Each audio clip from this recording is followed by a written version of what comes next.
अज्ञानतिमिरान्धस्य ज्ञानाञ्जनशलाकया चक्षुरुन्मीलितमेन तस्मै श्रीगुरवे नमः। श्रीचैतन्यमनोभीष्टं स्थापितमेन भूतले स्वयं रूपगदामाह्यं ददाति स्वपदान्तिकम्। वन्देऽहं श्रीगुरो श्रीयुतपदकमलं श्रीगुरून् वैष्णवांश्च श्रीरूपं शाक्राजितं सगणरघुनाथान्वितं तं सजीवं सात्वैतं सावधूतं परिजनसहितं कृष्ण चैतन्य देवं श्री राधा कृष्ण पादान् सगणललिता श्री विशाखान्वितांस।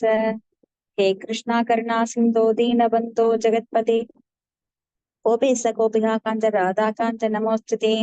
तप्त कांचन गौरांगी राधा वृंदावनेश्वरी क्षमानुषिते देवी प्रणमामि हरिप्रिये।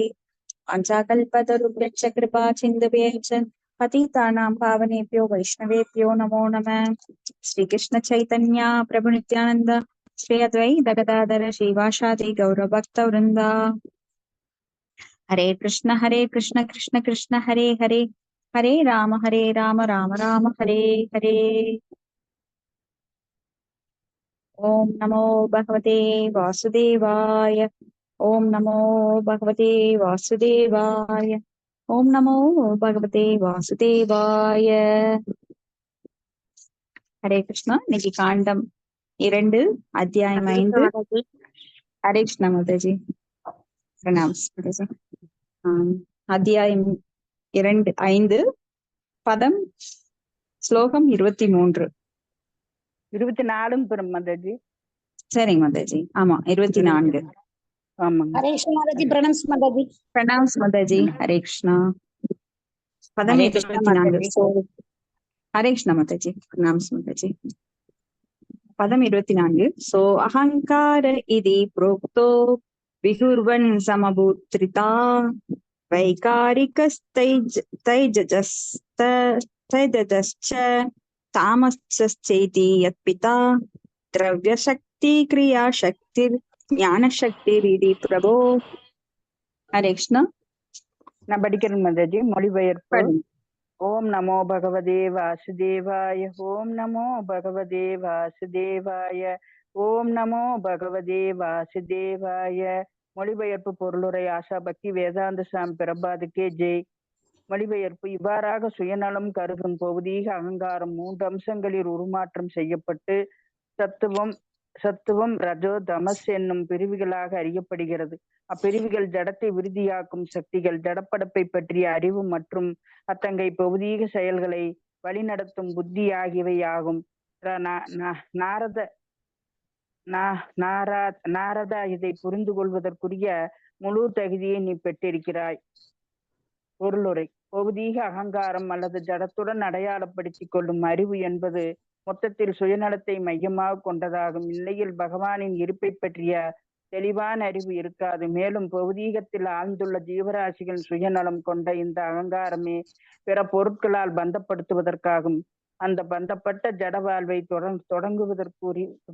தொடர்வதற்கும் உரிய காரணங்களாகும். பகவத்கீதையில் 7.24-27 சுயநலம் கொண்ட இந்த அகங்காரம் மிகவும் நன்றாக விளக்கப்பட்டுள்ளது. முழுமுதற் கடவுள் ஒரு குறிப்பிட்ட நோக்கத்திற்காக தமது மூல அருவமான நிலையில் இருந்து ஒரு பௌதீக வடிவை மேற்கொள்வதற்காக இன்னும் தெளிந்த அறிவில்லாத சுயநலம் கொண்ட அருவவாதி தன் விரும்பியவாறு முடிவு செய்கிறான்.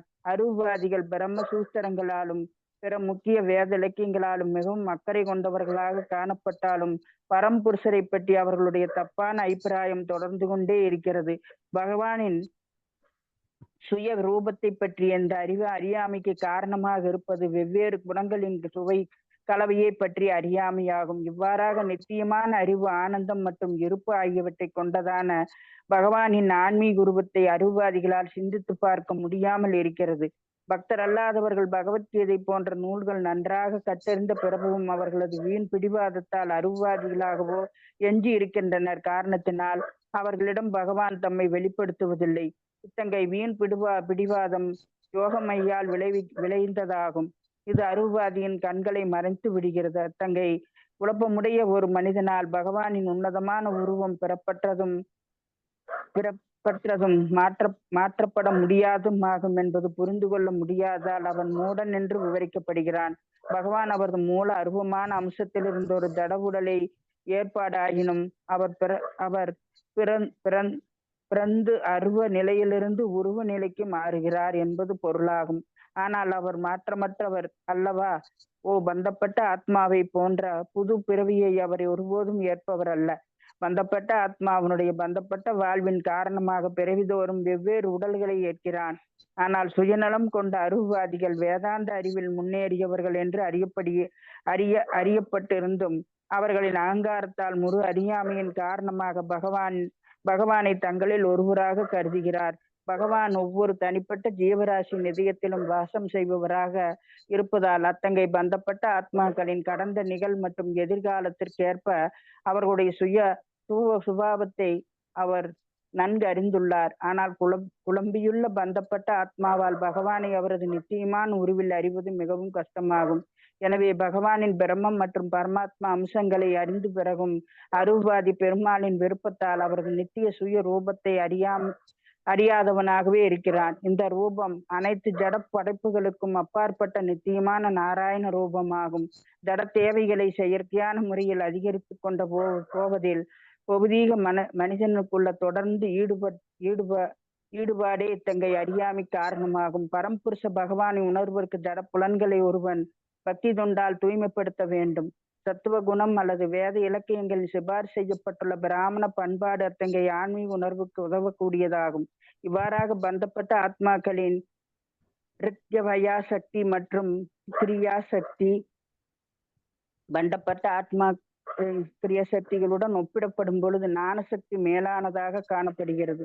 இயந்திர தொழிலுக்கு தேவையான மூலப்பொருட்களும் இயந்திர தொழில் வியாபாரங்களும் கிரிய சக்தி ஆன்மீக வாழ்வை பற்றிய முழு அறியாமையால் விளைந்ததாகும். திரியவா சக்தி மற்றும் கிரிய சக்தி ஆகியவற்றை ஆதாரமாக கொண்ட இப்பெரும் முரண்பாட்டை சீர்படுத்துவதற்காக பக்தி தொண்டு முறையை ஒருவன் மேற்கொள்ள வேண்டும். பகவத்கீதையில் 9.27 குறிப்பிடப்பட்டுள்ள கர்மயோகம் கொள்கைகளை பின்பற்றுவதன் மூலமாக இதை நிறைவேற்றலாம். யாத் கரோசி யாத் அஸ்னாசி யாத்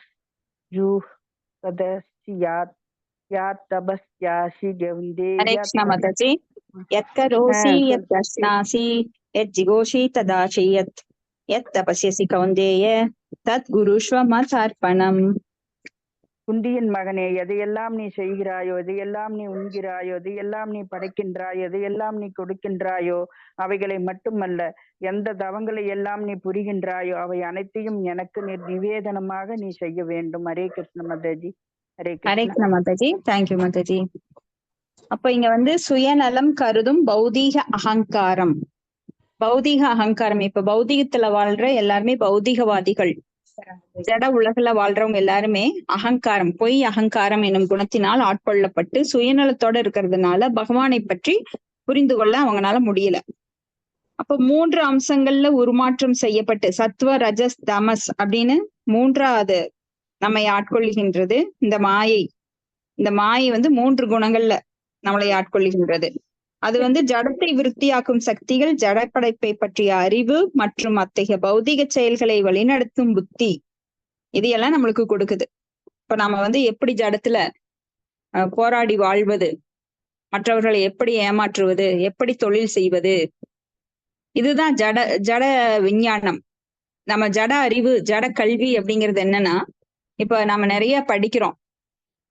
அதுல எல்லாம் என்ன சொல்லப்படுறது, நம்மளுக்கு கணிதம், அறிவியல், புவியியல் அப்படின்னு ஒரு சிறு பகுதி கொடுக்கப்பட்டு அந்த நாலேஜ் வச்சுக்கிட்டு நாம எப்படி தொழில் பண்றது, ஏன்னா தொழில் செய்யறதுக்கு இந்த ஜட கல்வி அவசியம், இல்ல வேலை செய்யறதுக்கு இந்த ஜட கல்வி அவசியம் அப்படின்னா அதுல என்ன சொல்லப்பட்டிருக்கு, ஜடப்படைப்பை பற்றிய அறிவு மட்டும்தான் சொல்லப்பட்டிருக்கு. இது வந்து சூட்சுமமான ஒன்றை பற்றிய அறிவு கிடையாது, ஆத்மா பற்றிய அறிவு கிடையாது. ஆனா ஜடத்தில் உள்ள பொருட்களை பற்றிய அறிவு, அந்த அத்தகைய பௌதிக செயல்களை வழிநடத்தும் புத்தி, ஜடத்தை விருத்தியாக்கும் சக்தி. அப்ப ஜடத்தை விருத்தியாக்குறதுனா என்ன, எப்படி இந்த மின்சாரத்தை பயன்படுத்துறது, மின்சார கருவிகளை உபயோகப்படுத்துறது, டிவியை எப்படி கொண்டு வர்றது, இப்படி கண்டுபிடிப்புகள் மக்கள் வந்து தங்களது புலன்களை புலன்கள் மூலமா அனுபவிப்பதற்காக பல கண்டுபிடிப்புகளை இன்னும் கண்டுபிடிச்சிட்டே இருக்காங்க. ஆனா அதுல ஆபத்துகளும் இருக்கு. இப்ப டிவி பாக்குறதுனால நம்மளுக்கு மனமானது பாதிக்கப்படுது, கண்கள் பழுதடைகின்றது. இப்ப ஃபிளைட்லயே போனோம் அப்படின்னா அதுல ஆபத்து இருக்கு. ஃபிளைட்ல வந்து எப்ப வேணா ரிப்பேர் ஆகலாம், ஃபெயிலியர் ஆகலாம். அதனோட இன்ஜின் கோளாறுனால நிறைய ஆக்சிடென்ட் நடக்குது. அப்ப அபாயம் நிறைந்ததுதான் இந்த ஜட உலகம். எல்லாத்துலயுமே பாத்தீங்கன்னா ஆபத்து இருக்கு. அப்போ உணவுப் பொருட்கள் உற்பத்தி பண்றோம், அதுலயும் மருந்து அடிக்கிறோம், அதனால நோய் வருது. பல விளைவுகள் கொண்டதுதான் இந்த ஜட உலகம். ஜட உலகத்துல தூய்மையானதுங்கிறது எதுவுமே கிடையாது. ஆனா அதையவே நாம படிச்சுக்கிட்டு அதுல ரொம்ப இன்டெலிஜென்ஸ் சொல்லிக்கிட்டு இருக்கிறவங்கனால இறப்பையோ முதுமையோ தவிர்க்க முடியாது. ஆனா இறப்பு, முதுமை, பிறப்பு, இந்த நோய் இதெல்லாம் இல்லாத ஆன்மீகத்துல எவ்வாறு முன்னேறுவது அப்படின்னு அவங்க யோசிக்கிறதே கிடையாது. ஆனா இந்த ஜட உலகத்துல இவ்வளவு ஆபத்துக்கள் இருந்தாலும் அதை படிச்சுக்கிட்டு நான் ரொம்ப பெரிய ஆளுன்னு காட்டிக்கிறதுக்கு தான் பொய்யான பேர் வழிகள் இருக்காங்களோ தவிர ஆன்மீகத்துல ஒரு சிறு அளவு கூட அறிவை ஏற்படுத்திக்க அவங்க முன் வருவதும் இல்லை. அதுல அவங்களுக்கு ஆர்வமும் கிடையாது. இது எதனாலேனா ஜட குணங்கள் ஆட்கொள்கின்றது, மாயினால அவங்க ஆட்கொள்ளப்படுகிறார்கள். ஈவன் ஆன்மீகத்துல முன்னேறினவங்களே, ஞானிகள் கூட பகவானோட ரூபத்தை பற்றி அறியறது கிடையாது. அவங்களுக்கு பகவானை பற்றி தெளிவான அறிவு கிடையாது. இது எதனால அப்படின்னா பௌதீக அகங்காரம். பௌதீக அகங்காரம்னா பொய் அகங்காரம், மனம், புத்தி, அகங்காரம் அப்படின்ற சூட்சும உடல்ல இருக்கிற அகங்காரத்தினால. அப்ப இந்த பந்தப்பட்ட வாழ்வு நம்மளுது. பந்தப்பட்ட அப்படின்னா ஜடத்துல பந்தம் நம்மளுக்கு, இது என்னுடையது என்னுடையது என்னுடையது அப்படிங்கிறது, நான் எனது அப்படிங்கிறத, அந்த பந்தப்பட்ட வாழ்வு தொடர்றதுக்கான காரணம் என்ன? இந்த அறியாமைதான். இப்ப பகவத்கீதையில 24-27 வரைக்கும் இந்த அகங்காரம் சொல்லப்பட்டிருக்கு, எப்படி நான்கிற அகங்காரம் இருக்கு அப்படின்னு. அப்போ முழுமுதற் கடவுள் ஒரு குறிப்பிட்ட நோக்கத்திற்காக மூல அருவமான நிலையிலிருந்து பௌதீக வடிவை ஏற்றுக்கொள்வதாக சுயநலவாதிகளான அருவவாதிகள் நினைக்கிறாங்க. மூடோ அப்படின்னு அத பகவத்கீதையில சொல்றாரு. மானுஷம் தனம் ஆஸ்ரிதம் பரம்பாவம் அஜானந்தோ மமபூத மகேஸ்வரம் அப்படின்னு சொல்லி பகவான் சொல்றார். இப்ப மூடர்கள், பகவான் வந்து ஒரு குறிப்பிட்ட நோக்கத்துக்காக மனித வடிவை ஏற்றுக்கொள்கிறார். எப்பவுமே பகவான் வந்து அவரோட உருவத்தை மாற்ற வேண்டிய அவசியமே இல்லை. அவர் என்னைக்குமே பகவானாத்தான் இருக்கார். அவர் என்னைக்குமே தனது சக்திகளையோ இல்ல உருவத்தையோ மாற்றுவதில்லை. நாம வேணா பல உடல்கள் எடுக்கிறோம். நம்மளுக்கு போன பிறவி எப்படி இருந்திருக்குன்னு தெரியாது. 84 லட்சம் உயிர்வாளிகளுக்கு அப்புறம்தான் மனித உடல் கடைசியா நம்மளுக்கு கிடைக்கிறது. அரிது அரிது மானிட பிறவி கிடைக்கிறது ரொம்ப அரிதுன்னு அவையார் சொன்ன மாதிரி. அப்ப பகவானுக்கு அப்படி மாற்ற வேண்டிய அவசியம் கிடையாது. அவரது உடல், ஆத்மா, அவரது மனம் எல்லாம் ஒன்றுதான். நம்மளுக்கு உடல் வேற, நம்மளுக்கு ஆத்மா வேற. அப்ப இந்த உடலை விட்டோம் அப்படின்னா அந்த ஆத்மா வேற ஒரு உடலுக்குள்ள போகுது. பல உடல்களை எடுத்து எடுத்து நாம வாழ்க்கையை அனுபவிக்கிறோம். ஆனா பகவானுக்கு அப்படி இல்லை. ஒரே உடல்ல தான் அவர் அவதரிக்கின்றார். அவரது உடல் மாற்ற வேண்டிய அவசியம் கிடையாது. அது போல அவருக்கு எந்த ஒரு குணக்கலவையும் கிடையாது. இப்ப பகவானின் சுயரூபத்தை பற்றி இந்த அறியாமைக்கு காரணமாக இருக்கிறது வெவ்வேறு குணங்களோட கலவை. சத்துவகுணம், ரஜோகுணம், தமோ குணம் இதுல ஆழ்ந்திருக்கிறதுனால பகவானுடைய அந்த ரூபத்தை, சுய ரூபத்தை பற்றிய அறிவு கிடையாது. ஏன்னா பகவான் சச்சித் ஆனந்தமானவர், நிரந்தரமான அறிவு, ஆனந்தம் மற்றும் இருப்பு. அவர்தான், அதுதான் அவரோட ஆன்மீக உருவம். நம்மளுக்கெல்லாம் பௌதிக உருவம் ஒண்ணு இருக்கு. அதை பௌதிக உருவத்துல நாம வேற வேற உடல் எடுக்கிறோம். ஆனா ஆன்மீக உருவம் எடுத்துட்டோம் அப்படின்னா நம்மளுக்கு ஒரே உடல் தான். அப்ப பகவான் வந்து தம்மை யாருக்கும் அந்த வெளிப்படுத்துறது கிடையாது. தூய பக்தர்களுக்கு மட்டும் தம்மை வெளிப்படுத்துகிறார். இதை நாம நேத்தே பார்த்தோம். நாகம் பிரகாசம் சர்வசிய யோகமாயா சமாவிருத மூடோயம் நாபி ஜானாதி லோகோமாம் அஜம் அவ்யயம் அப்படின்னு தனது அந்தரங்க சக்தியின் மூலமாக தன்னை மறைத்துக் கொள்கின்றார். அவர் தன்னை வெளிக்காட்டணுங்கிற அவசியம் கிடையாது. அப்ப அருவவாதிகள் வந்து 2 நிலையில முன்னேறுறாங்க. அதாவது வதந்தி தத்தத்துவம், அஜ்ஞானமத்மயம், பிரம்மேதி பரமாத்மேதி பகவான் இது சப்யதே அப்படின்னு சொல்லி பிரம்மேதி பரமாத்மேதி அப்ப சத்து சித்து ரெண்டுக்கும் முன்னேறுறாங்க. ஆனா ஆனந்தத்தை அடைய அவங்களுக்கு தகுதி இல்லாம போயிருது. ஏன்னா பகவானை அவங்க அருவ நிலையில் ஏற்றுக்கொள்வதால். ஏன்னா அந்த பிரம்மஜோதியிலிருந்து பகவான் ஒரு மனித உருவாக வந்து மறுபடியும் அவர் பிரம்மத்துல கலக்குறார் அப்படிங்கறக்கு அங்க சான்ஸ் கிடையாது. அப்படி அவர் உடலை எடுக்கிறாருன்னா அவர் பிறந்த அருவ நிலையிலிருந்து உருவ நிலைக்கு மாறுகிறார் அப்படின்னு பொருளாயிரும். ஏன்னா அவர் மாற்றம் இல்லாதவர். நாமெல்லாம் மாறுவோம், நம்மளோட உடல் மாறும், மனம் மாறும், அப்பப்ப ஒவ்வொரு தாட்ஸ், ஒவ்வொரு நினைவுகள் வரும். பகவான் அப்படி கிடையாது, எப்பொழுதுமே அவர் தூய்மையானவர். நாம வந்து தூய்மையற்றவர்களாக இருக்கிறதுனால பல பிறவிகளை எடுத்து நம்ம கஷ்டப்படுறோம். ஆனா பகவானுக்கு பிறவிகள் கிடையாது. அவர் அவதாரமாக வருகிறார், அவதாரியாக வருகிறார். அவர் பிறப்பெடுப்பதும் இல்லை, அவர்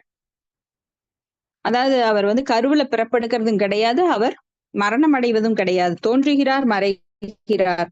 சூரியன் எப்போதுமே இருக்கு. ஆனா நம்ம என்ன சொல்றோம், சூரியன் வருது, சூரியன் மறைஞ்சிருச்சுன்னு சொல்றோம். ஆனா சூரியன் எப்பவுமே இருக்கு. அது போல கடவுள் எப்பொழுதுமே இருக்கிறார்.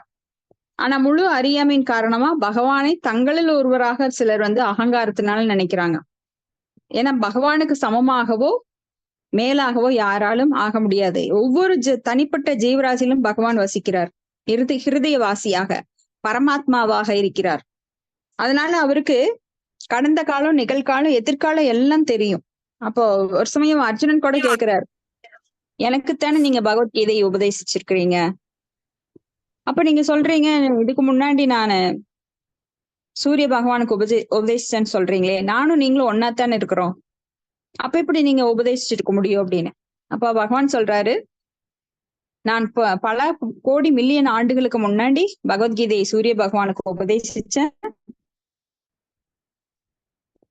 சூரிய பகவான் வந்து மனுவுக்கு மனு இஷ்வாகவே பிரவீத் அப்படின்னு எங்கூட இருந்த, ஆனா இந்த உருவுல கிடையாது, வேற உருவுல இருந்த. இந்த ஆத்மாக்கு என்றும் அழிவில்லை. நான் ஜாயதே மெரியதே வா கதாசின். ஆனா உடல் வந்து மாறி மாறி எடுத்துட்டு இருக்கு இந்த ஆத்மா. ஆனா பகவான் அப்படி கிடையாது. ஒரே உடல், ஒரே ஆத்மா, எப்பொழுதும் ஒரே மாதிரி தான் இருக்காரு. அப்ப பகவான் பகவத்கீதையில கூட சொல்றாரு என்னன்னா, வேதாகம் சமதீதானி வர்த்தமானி ச அர்ஜுன பவிஷ்யானி ச பூதானி மாம் து வேத ந கச்சன. அதாவது கடந்த காலத்தில் இருக்கிறது, நடந்தவை, நடக்க போறது எல்லாமே எனக்கு தெரியும், நான் அறிவேன். ஆனா ஜீவாத்மாக்கள் நான் அறிஞ்ச மாதிரி, எல்லா ஜீவாத்மாக்களையும் நான் அறிஞ்ச மாதிரி என்னை யாரும் அறிவதில்லை அப்படிங்கிறார். ஏன்னா அந்த எல்லார்கிட்டையும் அந்த பொய் கௌரவம் இருக்கிறதுனால பகவானை அவ்வளவு சீக்கிரம் அறிஞ்சுக்க முடியாது.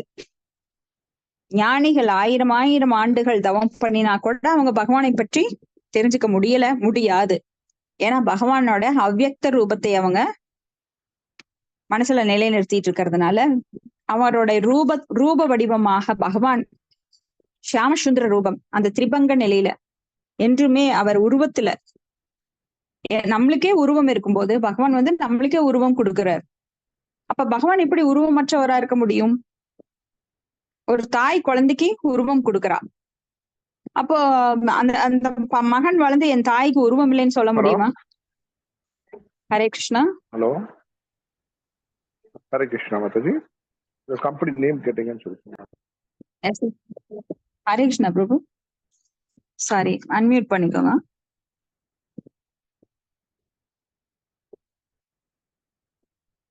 ஹரே கிருஷ்ணா. யசோதா மாதாஜி. ஓகே. இப்போ பகவானுக்கு உருவம் இருக்கின்றது. ஹரே கிருஷ்ணா மாதாஜி, சொல்லுங்க மாதாஜி. பாபி பேரு கேட்டீங்களா? பையன் சொல்றேன் நாங்க சொல்றேன். ஓகே மாதாஜி, இந்த ஒரு ஸ்லோகத்தை முடிச்சிடுறேன். ஒரே நிமிஷம், ஒரே ஒரு ஸ்லோகம் மட்டும் முடிச்சிடுறேன்.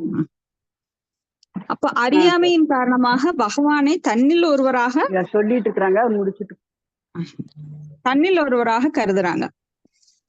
அதுதான் மூடோயம் நாபி ஜானாதி லோகோமாம் அஜம் அவ்யயம். மூடர்கள் அப்படின்னு நினைக்கிறாங்க. அப்போ பகவானுக்கு வந்து நடக்க போறது, நடப்பது, நடந்தவை கடந்த காலம் நிகழ்காலம் எல்லாம் தெரியும். ஆனா பந்தப்பட்ட ஆத்மாக்களுக்கு இதெல்லாம் தெரியாது. நான் அடுத்த நிமிஷம் என்ன நடக்க போகுதுன்னு யாருக்குமே தெரியாது. ஆமா, நாம் போன பிறவியில எப்படி இருந்தோம், நாம என்ன பாவம் பண்ணினோம், என்ன நல்லது செஞ்சோம், எதுக்காக இந்த தண்டனை அனுபவிக்கிறோம், எதுக்காக இந்த புண்ணிய பலன்களை அனுபவிக்கிறோம், எதுவுமே யாருக்குமே தெரியாது. ஆனா பகவானுக்கு எல்லாமே தெரியும். நம்ம ஹிஸ்டரி எல்லாமே தெரியும். நம்ம என்ன நினைச்சிட்டு இருக்கோம் மனசுல, இனி அதுக்கான பலன்கள் நாம என்ன அனுபவிக்க போறோம் அப்படிங்கிறது பகவானுக்கு தெரியும். ஆனா நம்மளுக்கு இந்த முக்காலங்களும் தெரியாது. அப்படி வாய்ஸ் பிரேக் ஆகுது. அனுபவாதிகள் நித்தியமான சுயரூபத்தை அறியாமலே இருக்கிறாங்க. அந்த நித்தியமான சுயரூபம் வாய்ஸ் பிரேக் ஆகுது மாதாஜி.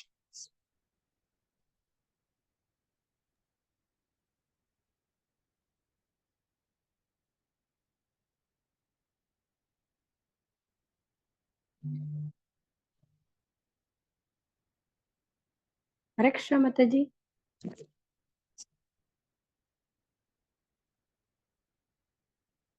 ஏதோ நெட் ப்ராப்ளம் போல.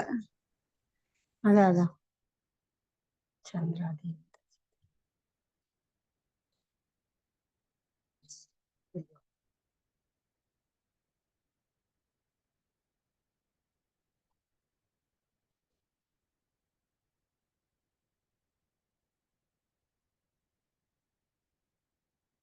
சுத்தமா ஒண்ணுமே வரல.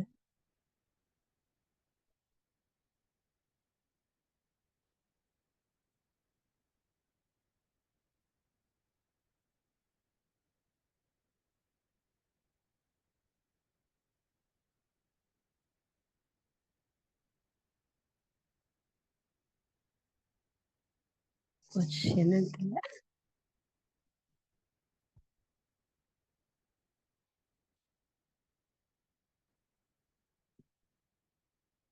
ஹரே கிருஷ்ணா மாதாஜி.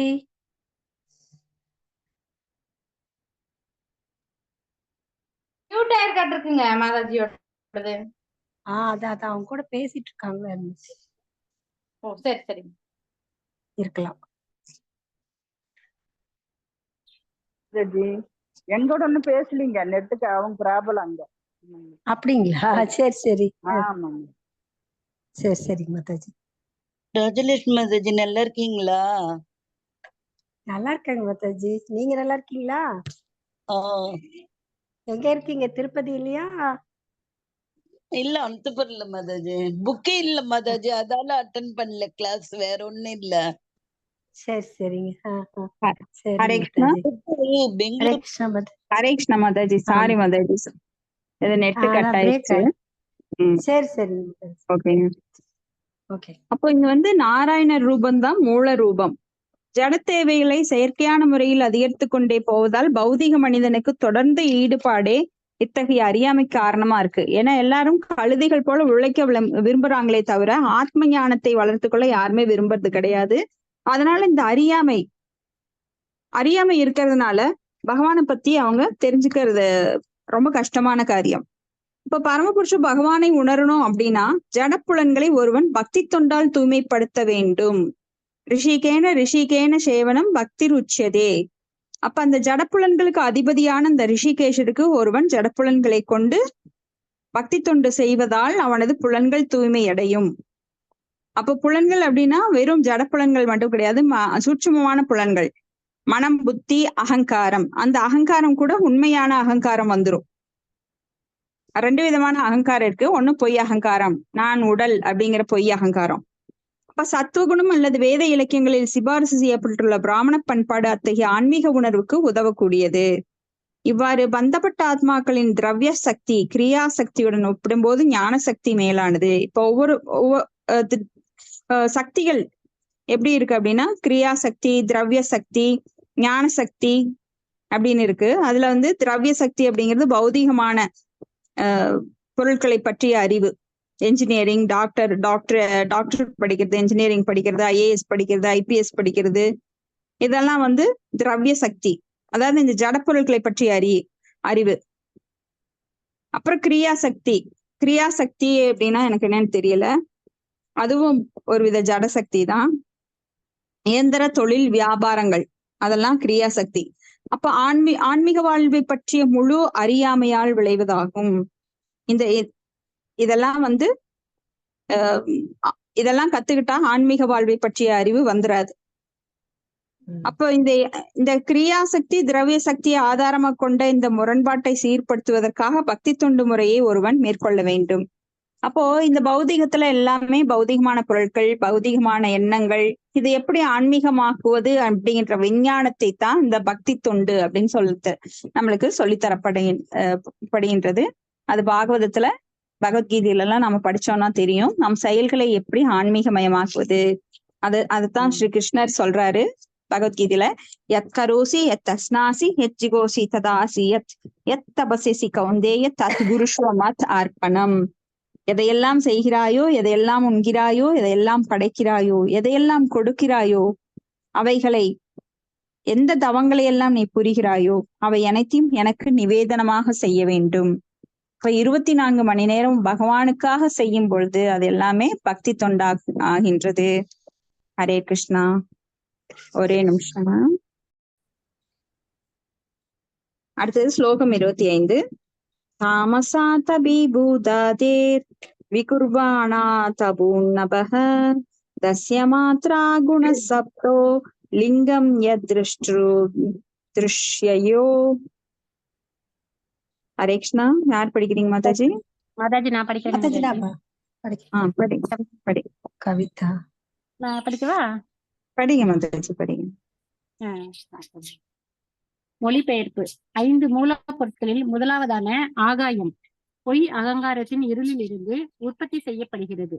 காணபவன் காட்சியோடு தொடர்பு கொண்டிருப்பதை போலவே ஓசை ஆகாயத்தின் சூட்சும வடிவமாக இருக்கிறது. பொருளுரை. 5 மூலப்பொருட்களான ஆகாயம், காற்று, நெருப்பு, நீர் மற்றும் நிலம் ஆகியவை பொய் அகங்காரம் எனும் இருளில் வெவ்வேறு குணங்களாகும். மகத் தத்துவத்தின் மொத்த உருவமாக இருக்கும் பொய் அகங்காரம் பகவானின் நடுத்தர சக்தியிலிருந்து உற்பத்தி செய்யப்படுகிறது என்பது இதன் பொருளாகும். ஜட உலகை அடக்கி ஆள வேண்டும் எனும் இந்த பொய் அகங்காரத்தின் காரணத்தால் ஜீவராசியின் போலியான சுகத்துக்காக கூட்டு பொருட்கள் உண்டாக்கப்படுகின்றன. அனைத்திற்கும் பின்னணியாக பரமபுருஷர் இருப்பினும் ஜீவராசியே ஜட பொருட்களை ஆட்சி செலுத்துபவனாக இருக்கிறான். உண்மையில் பகவானை தவிர வேற எவரையும் அனுபவிப்பவன் என்று அழைக்க முடியாது. ஆனால் ஜீவராசி அனுபவிக்க ஆசைப்படுகிறான். பொய் அகங்காரத்துக்கு இதுவே பிறப்பிடமாகும். ஜீவராசி இதை விரும்பும் பொழுது நிழலை போன்றுள்ள பொருட்கள் அனைத்தையும் பகவானின் விருப்பத்தால் படைக்கப்பட்டு இவற்றின் பின்னால் ஓட ஜீவராசி அனுமதிக்கப்படுகிறான். முதலில் தன் மாத்திர ஓசையும் பின் ஆகாயமும் படைக்கப்பட்டன என்று கூறப்படுகிறது. அது உண்மைதான் என்று இப்பதத்தில் உறுதி செய்யப்பட்டுள்ளது. ஆனால் ஓசை ஆகாயத்தின் சூட்சம வடிவம் கொண்டதாகும். இதன் வேறுபாடு காண்பவனுக்கும் காட்சிக்கும் இடையில் உள்ளதை போன்றதாகும். ஒரு பொருளை பற்றி பேசும் பொழுது உண்டாகும் ஆசை பொருளின் வர்ணனையை பற்றிய ஒரு கருத்தை அளிப்பதால் ஓசைதான் உண்மையில் அப்பொருளை பிரதிநிதிக்கிறது. எனவே ஓசை பொருளின் சூட்சம இயல்பாக இருக்கிறது. அவ்வாறே பகவானின் இயல்புகளை பொறுத்த இவ்விஷயத்தில் அவரை பிரதிநிதிக்கும் ஓசையே பகவானின் பூரணமான வடிவமாகும். இவ்வுண்மை பகவான் ஸ்ரீ கிருஷ்ணரின் தந்தையான வாசுதேவராலும் ஸ்ரீராமரின் தந்தையான மகாராஜா தசரதராலும் உணரப்பட்டது. பகவானும் ஓசையிலுள்ள அவரது பிரதிநிதித்துவமும் பரிபூர்ணமான அறிவகையால் அவரை பிரதிநிதிக்கும் ஓசையாகிய அவரது புனித நாமத்தில் பகவானின் சர்வ சக்திகளும் முதலீடு செய்யப்பட்டுள்ளன என்று பகவான் ஸ்ரீ சைத்தன்ய மகாபிரபு நமக்கு உபதேசித்துள்ளார். இவ்வாறாக ஓசை வடிவத்தில் உள்ளவரது புனித நாமத்தை தூய்மையாக உச்சரிப்பதால் பகவானின் சம்மதத்தை ஒருவனால் உடனே அனுபவிக்க முடியும். பகவானை பற்றிய கருத்தும் தூய பகவானின் முன் உடனே வெளிப்படும். எனவே தூய பக்தன் ஒருவன் ஒரு நொடி பொழுதும் பகவானை விட்டு பிரிந்திருப்பதில்லை. ஆகவே சாஸ்திரங்களின் சிபாரிசு செய்யப்பட்டுள்ள மந்திரமான ஹரே கிருஷ்ணா ஹரே கிருஷ்ணா ஹரே கிருஷ்ணா கிருஷ்ண கிருஷ்ண ஹரே ஹரே ஹரே ராமா ராம ராம ஹரே ஹரே என்ற பகவானின் புனித நாமத்தை பரமபுருஷரின் உறவிலேயே நிரந்தரமாக இருக்க விரும்பும் பக்தர்கள் எப்பொழுதும் உச்சரித்துக் கொண்டே இருக்க வேண்டும். இவ்வாறு பகவானோடு சம்பந்தத்தை ஏற்படுத்திக் கொள்ளக்கூடிய ஒருவன் பொய் அகங்காரத்தின் விளைவாக உள்ள படைக்கப்பட்ட உலகின் இருளிலிருந்து விடுவிக்கப்படுவது உறுதி. ஹரே கிருஷ்ணா மாதாஜி. ஹரே கிருஷ்ணா மாதாஜி. Super explanation. ஸ்ரீல பிரபுபாதுக்கு ஜாய். ரொம்ப அருமையா அந்த மகத்தத்துவத்தோட விளக்கம், பகவானை பற்றிய அந்த ஓசை வடிவத்துல எப்படி பகவான் எழுந்தருளிக்கிறார் அப்படிங்கறத பத்தி கொடுத்திருக்காரு. அப்ப இங்க 5 மூலப்பொருட்கள் ரொம்ப முக்கியமானது. அந்த நிலம், நீர், நெருப்பு, காற்று, ஆகாயம். அது இருளோட வெவ்வேறு குணங்கள். அப்புறம் மகத்தத்துவத்துல இந்த பொய் அகங்காரம் எங்கிருந்து உற்பத்தி ஆகுதுன்னா தடஸ்ர சக்தி அப்படின்னு நாம பாக்குறோம். தடஸ்ர சக்தி அப்படின்னா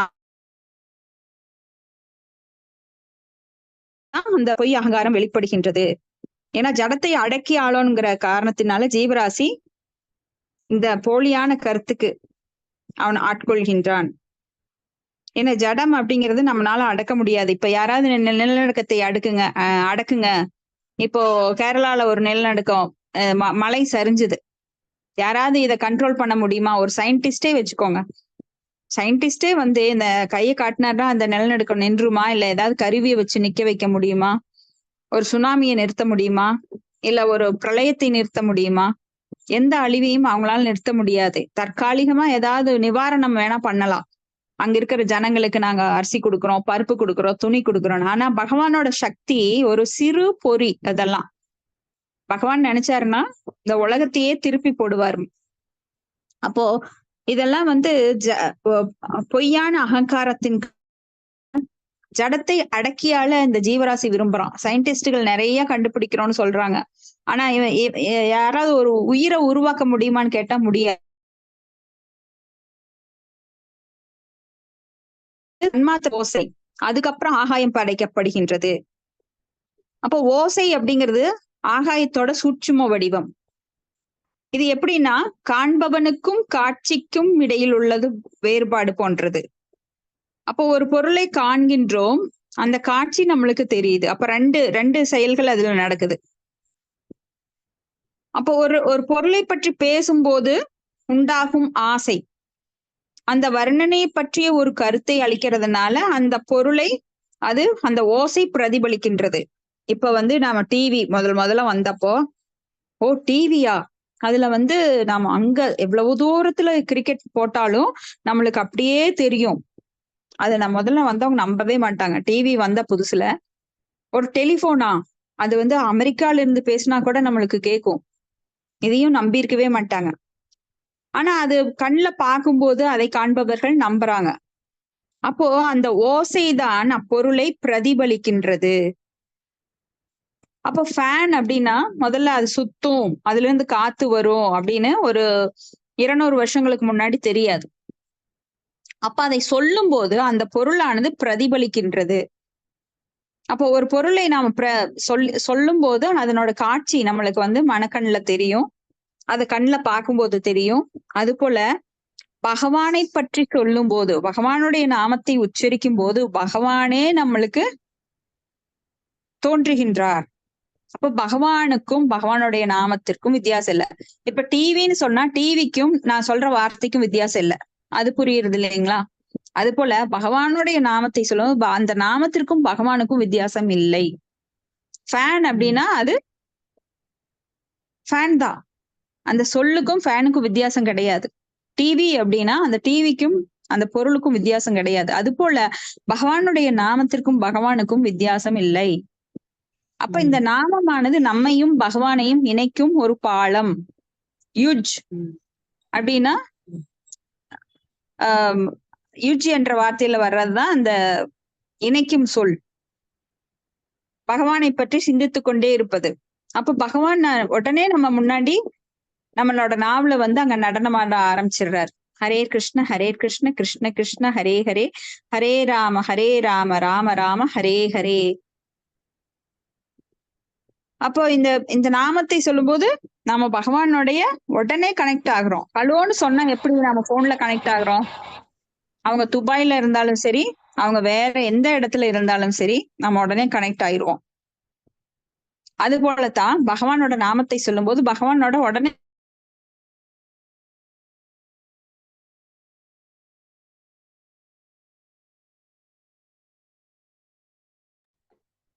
ஹரே கிருஷ்ணா.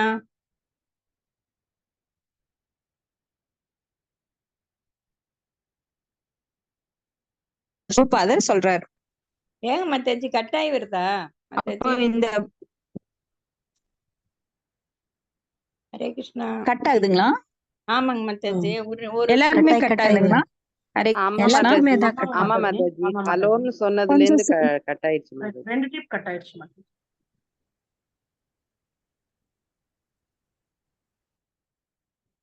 கொஞ்சம் சிக்னல் இன்னைக்கு வீக்கா இருக்கு மாதாஜி, என்னன்னே தெரியல.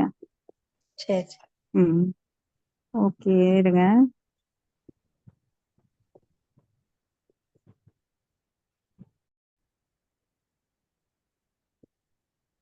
பதம் 25 தான். 25 பார்த்துட்டோம். 26 26ல இருந்து 29 வரைக்கும். ஹரே கிருஷ்ணா மத்தாஜி. ஹரே கிருஷ்ணா மாதாஜி சொல்லுங்க. முதலில் தன் மாத்திரா ஓசை, அது என்னங்க ஹரே கிருஷ்ணா? கவனிக்கல. தன் மாத்திரா ஓசை. இப்போ நாம தன்மாத்திரா இது பகவத்கீதையில 13.7-8ல பாத்தீங்கன்னா உங்களுக்கு அதெல்லாம் நல்லா விரிவா இருக்கும். ஓகே மத்தாஜி.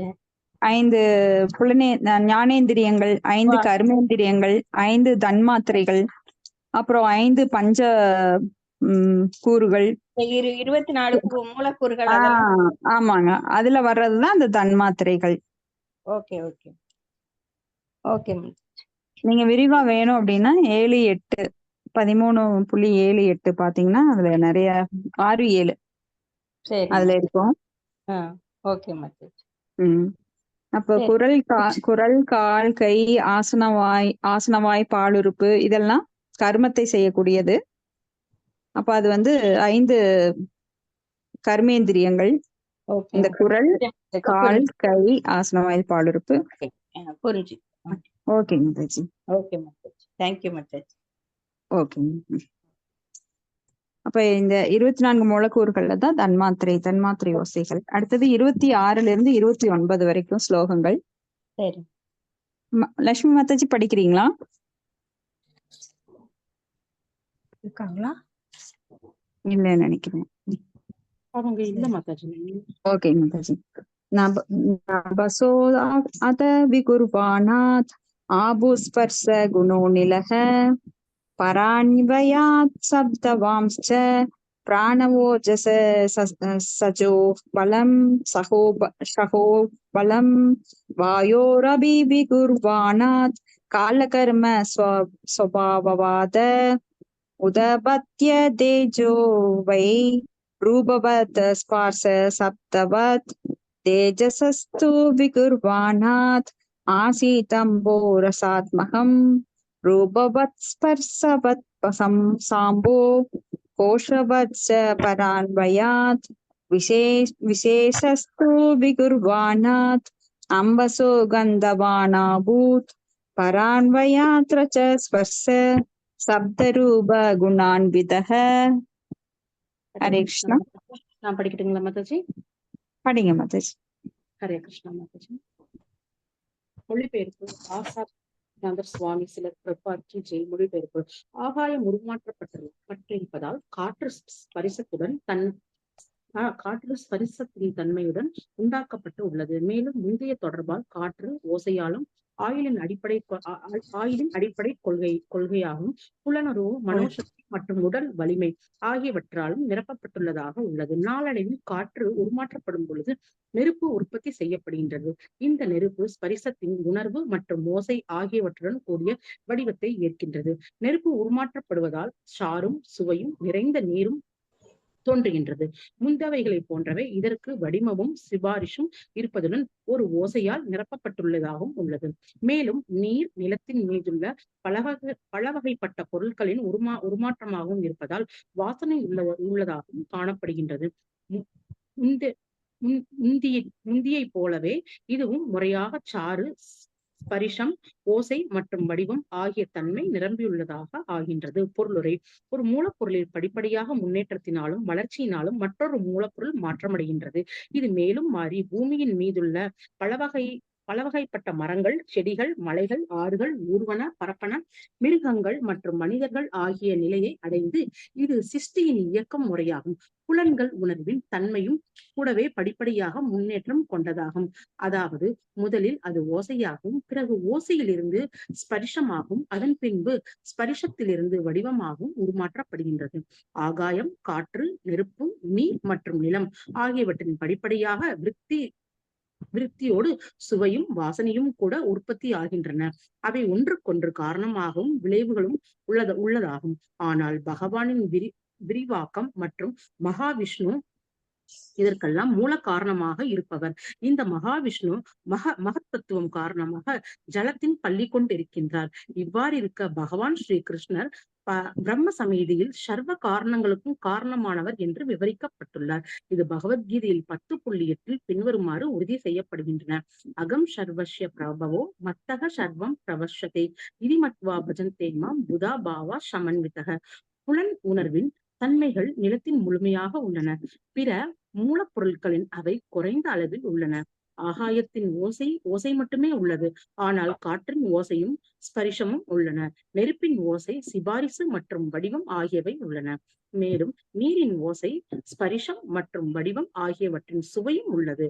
ஆனால் நிலத்தில் மேற்குறிப்பிடப்பட்ட அனைத்து தன்மைகளும் வாசனையும் உள்ளது. எனவே நிலத்தின் மீது பல வகைப்பட்ட உயிரினங்கள் முழுமையாக காட்சி தென்படுகின்றன. இது முதல் முறையாக அடிப்படை கொள்கையாக காற்றில் இருந்து ஆரம்பிக்கப்பட்டதாகும். ஜீவராசிகள் நிலம் மேலோங்கி உடலில் உள்ள காற்று ஒழுங்கு கலைக்கப்பட்டதால் உடலின் நோய்கள் உண்டாகின்றன. இதனால் மனநோயும் உண்டாகின்றன. எனவே காற்றின் ஒழுங்காக இயக்கப்படுவதற்கு யோக பிரயாசம் பயன் தரக்கூடியதாக உள்ளது. இம்முறையில் உடல் நோய்கள் முற்றிலும் இல்லாமல் போய்விடுகின்றன. அவற்றை முறையாக செய்வதால் ஆயுளும் அதிகரிக்கின்றது.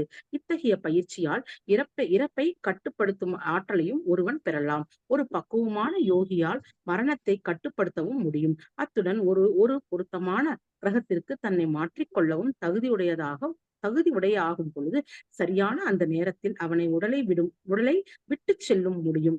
பக்தி யோகம் அனைவரையும் மிஞ்சுபவன் ஆகின்றான். ஏனென்றால் அவன் பக்தி தொண்டில் பயனாகி பௌதீக வானிற்கு அப்பாற்பட்ட பிரதேசத்திற்கு அவன் உயர்த்தப்படுகின்றான். அனைத்தையும் ஆள்பவனாக பகவான் பரமனின் ஆணையால் ஆன்மீக வானிலுள்ள கிரகத்திற்கு ஒன்றில் வைக்கப்படுகின்றான். ஹரே கிருஷ்ணா மாதாஜி. நன்றி மாதாஜி. ஹரே கிருஷ்ணா மாதாஜி. தேங்க்யூ மாதாஜி. மாதாஜி பதம் எத்தனை மாதாஜி? ஹரே கிருஷ்ணா மாதாஜி. பிரணாம்ஸ் மாதாஜி. பிரணாம்ஸ் மாதாஜி. இண்டிபெண்டன்ஸ் டேனால ஸ்கூலுக்கு போயிட்டு காண்டம் 2 அத்தியாயம் 5 பதம் 29 மாதாஜி. இப்ப ஆகாயம் உருமாற்றப்பட்டுள்ளதால் காற்று ஸ்பரிசத்தின் தன்மையுடன் உண்டாக்கப்பட்டு உள்ளது. இப்ப ஆகாயம் அப்படின்னாலே அங்க காற்று இருக்கிறது நம்மளுக்கு தெரியும். அப்போ காற்று ஓசையாலும் ஆயுளின் அடிப்படை கொள்கைகளான புலன் உணர்வு, மனோசக்தி மற்றும் உடல் வலிமை ஆகியவற்றாலும் நிரப்பப்பட்டு உள்ளது.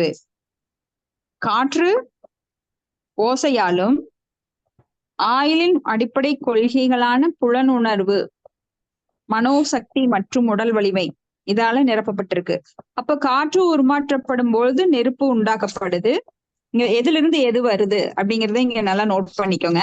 காற்றிலிருந்து நெருப்பு வருது. நெருப்பிலிருந்து ஸ்பரிச உணர்வு ஓசை வருது. அப்போ நெருப்பு உருமாற்றப்படுறதால சாரும் சுவையும் நிறைந்த நீர் வருது. காற்றிலிருந்து நெருப்பிலிருந்து ஸ்பரிச உணர்வு ஓசை வருது. அப்ப நெருப்பு உருமாற்றத்தினால நீர் வருது. சாரும் சுவையும் நீர் வருது. முந்தையவைகளை போன்று இதற்கும் வடிவமும் ஸ்பரிசும் இருப்பதுடன் இது ஓசையால் நிரப்பப்படுவதாக உள்ளது. இது நம்ம கீழே பார்த்தோம்னா நல்லா தெரியும். அதாவது முதல்ல ஆகாயத்துல ஓசை மட்டும்தான் இருக்கு. ஆகாயத்துல ஒரு சத்தம். இப்போ பிளைட் எல்லாம் போச்சுன்னா உங்களுக்கு நல்லா, இப்ப கூட எங்க குளூர்ல ஏர்போர்ஸ் இருக்கிறதுனால இப்ப கிளாஸ் நடத்தும் போது அது ஒரு 4 நாளா போயிட்டு வந்துட்டு இருந்தப்போ அப்ப சத்தம், ஒரு பெரிய ஆகாயத்தை பிளந்து போற சத்தம் கேட்கும். ஓசை. ஆகாயத்துல இருந்து ஓசை வருது. காற்றுல வந்து ஓசையும் ஸ்பரிசமும். இப்ப காற்று உங்க மேல படும்போது என்ன சொல்லுவீங்க? அப்பா, இந்த வெயில் காற்றுனால உஷ்ணம், காற்று இருந்தா கூட அது வந்து நம்மள அனலா கொதிக்குது அப்படின்ற சொல்லுவோம். அதே குளிர்காற்றா இருந்தா ஆஹா, அந்த காற்று நல்லா இதமா தென்றலா இருக்கு அப்படின்னு சொல்லுவோம். அப்போ ஆகாயத்துல வந்து ஓசை இருக்கின்றது, காற்றுல ஓசையும் இருக்கும். அப்படின்னு ஒரு காத்து ஒரு ஓசையோட வரும். அப்ப காற்றுல ஓசையும் இருக்கு, ஸ்பரிசமும் இருக்கு. அதுக்கு அடுத்தது நெருப்பு. நெருப்புல வந்து ஸ்பரிசம் இருக்கு, ஓசை இருக்கு, வடிவம் இருக்கு. நெருப்புல வடிவம் இருக்கிறது நாம பாத்திருப்போம் இல்லைங்களா? எந்த இடத்துல நாம நெருப்பு எரிக்கிறோமோ அது மாதிரி அது வடிவமும் இருக்கு. அதுக்கு அடுத்தது நீர்ல பாத்தீங்கன்னா ஓசையும் இருக்கும், நீர்ல ஒரு சத்தம் இருக்கும். அருவி நீர் ஆகட்டும், சமுத்திர நீர் ஆகட்டும், இதுல எல்லாம் ஒரு ஒரு ஓசை இருக்கு, ஸ்பரிசம் இருக்கு. நீர் வந்து நம்ம மேல பட்டா நீர் படுறது தெரியும். அதுக்கு ஒரு வடிவமும் இருக்கு. ஏன்னா நீர் எந்த பாத்திரத்துல இருக்கோ அந்த வடிவத்துல இருக்கும். அதுக்கு ஒரு சுவையும் இருக்கும் நீருக்கு. இப்ப 4 தன்மைகள் நீருக்கு இருக்கு. முதல்ல 1 வரும் ஆகாயத்துல, ஓசை மட்டும்தான் இருக்கு. ஆனா அதுல வந்து உருவமெல்லாம் கிடையாது. காற்றுக்கு ஓசை இருக்கு, ஸ்பரிசம் இருக்கு. நெருப்புக்கு ஓசை, ஸ்பரிசம், வடிவம் இருக்கு. இது நீங்க வேற ஒரு சார்ட்டா போட்டு வச்சுக்கலாம்.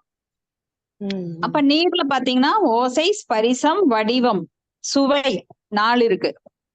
நிலத்துக்கு பாத்தீங்கன்னா அதுக்கும் மேல ஒரு அம்சம் 5 இருக்கும். என்னது அது? ஓசை, ஸ்பரிசம், வடிவம், சுவை, வாசனை. மண் வாசனை கேள்விப்பட்டிருப்பீங்க. அது ஒரு படம் கூட இருந்திருக்கும், மண் வாசனை அப்படின்னு. ஒரு மழை வந்தா உடனே நம்மளுக்கு ஒரு வாசம் வரும் மண்ணில் இருந்து. அப்போ வாசனையும் இருக்கு நிலத்துக்கு. இப்படி முதலா இந்த அடிப்படை கொள்கையான காற்றிலிருந்து ஆரம்பிக்குது எல்லாமே.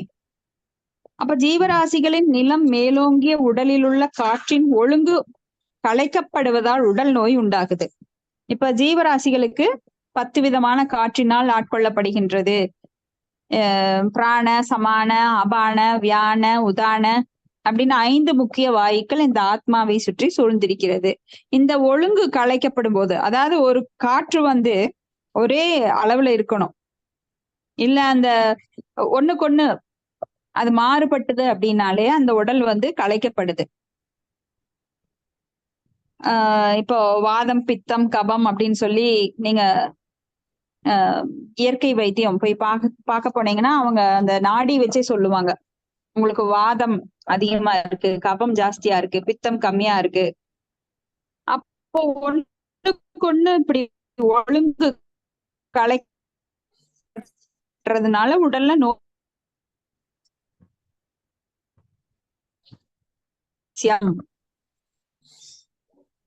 கேள்விப்பட்டிருப்பீங்க, மூச்சு பயிற்சி செய்யணும் அப்பதான் இத வந்து நோய் இல்லாம செய்யும். அதனால ஆயுள் அதிகரிக்கும். இறப்பை கட்டுப்படுத்தும் ஆற்றலை கூட ஒருவர் பெறலாம். இப்படி யோகிகள் என்ன பண்ணுவாங்க? மரணத்தை கட்டுப்படுத்துவாங்க. இப்போ இமயமலை கிட்ட எல்லாம் போனீங்க அப்படின்னா நிறைய யோகிகள் அங்க வந்து 1000 ஆண்டுகள் சொல்லுவாங்க. உங்க ஆயுள் என்னன்னு கேட்டா 1000 ஆண்டுகள்னு சொல்லுவாங்க. எந்த நூற்றாண்டுன்னு கூட தெரியாது. ஏன்னா அவங்க வந்து தங்களோட இறப்பை கட்டுப்படுத்தி மரணத்தை தள்ளி போடுற அளவுக்கு யோகாபியாசம், பிராணயாமம் போன்ற பல யோகங்களை பண்ணுவாங்க. அப்ப அவங்க வந்து ஒரு பொருத்தமான கிரகத்துக்கு தன்னை மாற்றிக்கொள்ளும் தகுதி படைத்தவர்களா ஆறாங்க.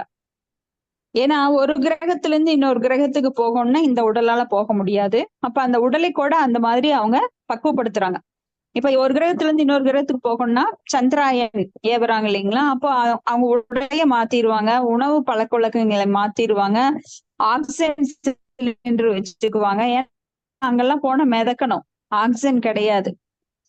அப்ப காற்று அங்க வந்து சரியா இல்லாதனால அங்க மிதக்கத்தான் முடியும். அங்க போய் நம்ம சாப்பிடுற உணவுகள் எல்லாம் ஜீரணம் ஆகாது.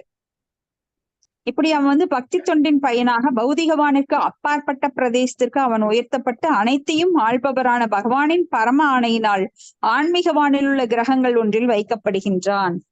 அப்ப இந்த யோகிகள் எதுக்கு இந்த அபியாசம் எல்லாம் பண்றாங்க, யோக பயிற்சி எல்லாம் பண்றாங்க அப்படின்னா, பகவானோட லோகத்துக்கு போறக்கு இந்த காற்றை எல்லாம் அடக்கி சுவாசத்தை எல்லாம் அவன் வந்து உள்மூச்சை வெளிமூச்சாகவும் வெளிமூச்சை உள்மூச்சாகவும் அடக்கி அந்த எப்படி தன்னுடைய மரணத்தை கட்டுப்படுத்துறது, தன்னுடைய உடலை எப்படி வேறு கிரகங்களுக்கு கொண்டு செல்லுவது.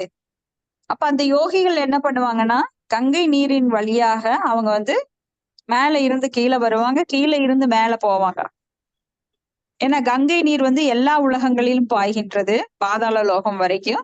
அப்ப அந்த நீர் வழியாக அவங்க வந்து யோகிகள் கீழே இறங்கி வருவாங்க, மேல ஏறி போவாங்க.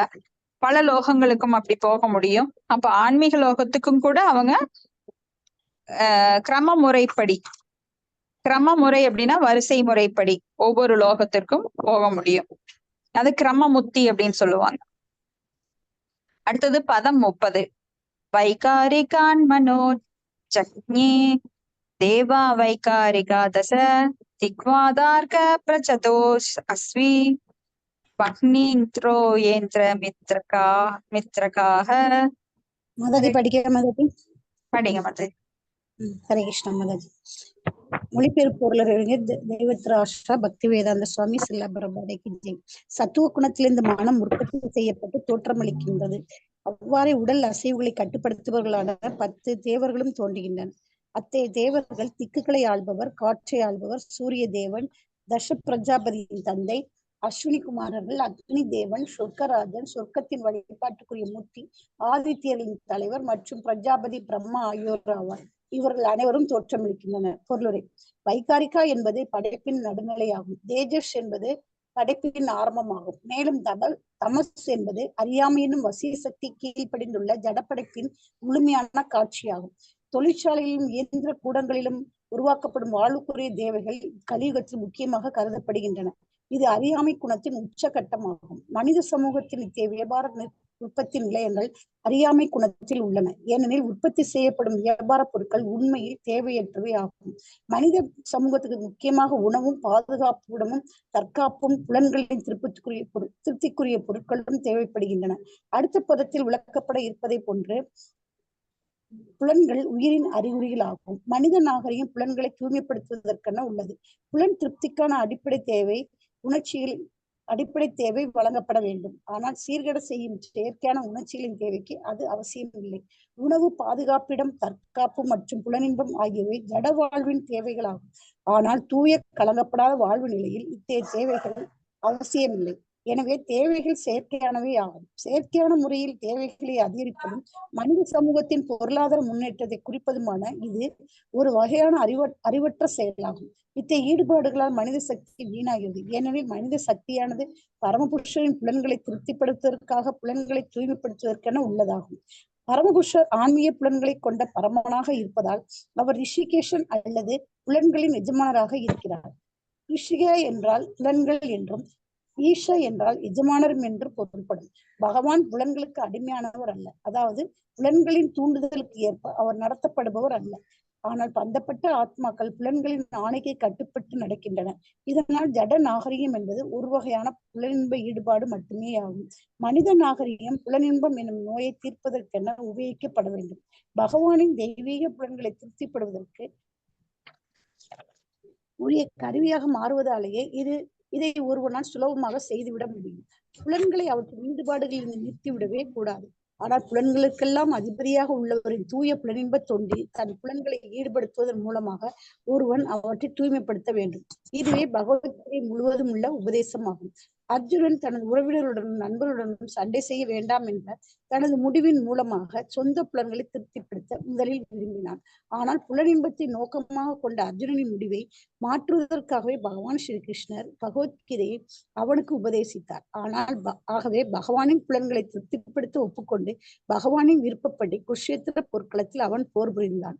அறியாமை இருளிலிருந்து வெளியேறி ஒளியுடைய பாதையில் முன்னேறி செல்லுமாறு வேதங்கள் நம்மை உபதேசிக்கின்றன. தமசிமா யோதிர் கம. எனவே பகவானின் புலன்களை திருப்திப்படுத்துவதே ஒளியுடைய பாதையாகும். வழிதவறிய மக்கள் அல்லது புத்தியில் தாழ்ந்த மக்கள் அர்ஜுனனும் பகவானின் பிற பக்தர்களும் காட்டிய வழியை பின்பற்றுவதன் மூலமாக உன்னதமான பகவானின் திருப்திப்படுத்தும் முயற்சியை மேற்கொள்ளாமல் தன்னுணர்வு பாதையை பின்பற்ற முயல்கின்றனர். புலன்களின் இயக்கங்களை அவர்கள் செயற்கையான முறையில் யோக முறையில் நிறுத்திவிட எண்ணுகின்றனர். அதாவது பகவானின் உன்னதமான புலன்களை அவர்கள் ஏற்க மறுக்கின்றனர். ஞான முறை. ஆனால் பக்தர்களோ யோகிகளுக்கும் ஞானிகளுக்கும் மேற்பட்டவர்கள் ஆவார். ஏனெனில் தூய பக்தர்கள் பகவானின் புலன்களை ஏற்க மறுப்பதில்லை.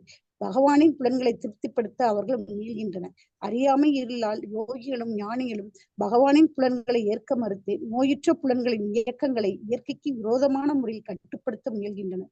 புலன்களின் நோயுற்ற நிலையில் நடத்தேவைகளை பெருக்கிக் கொள்வதில் அளவுக்கு அதிகமாக அவை ஈடுபடுகின்றன. புலன் இயக்கங்களின் சீர்கட்ட நிலையை காணும் நிலைக்கு வரும் பொழுது ஒருவன் ஞானி என்று அழைக்கப்படுகின்றான்.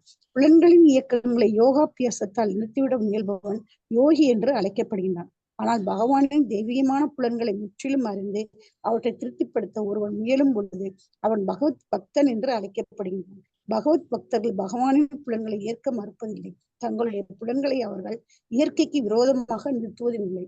ஆனால் அர்ஜுனன் செய்ததை போன்று தங்களின் தூய்மையடைந்த புலன்களுடைய எஜமானருடைய தொண்டில் தன்னிச்சையாக ஈடுபடுத்துகின்றனர்.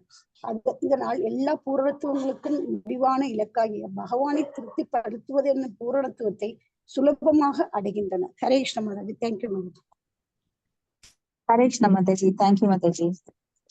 ரொம்ப அற்புதமா புலன்களை எப்படி நாம கட்டுப்படுத்தணும், அப்படி இயற்கையாக, செயற்கையாக கிடையாது, இயற்கையாக கட்டுப்படுத்தணுங்கிறத பகவான் சொல்றாரு.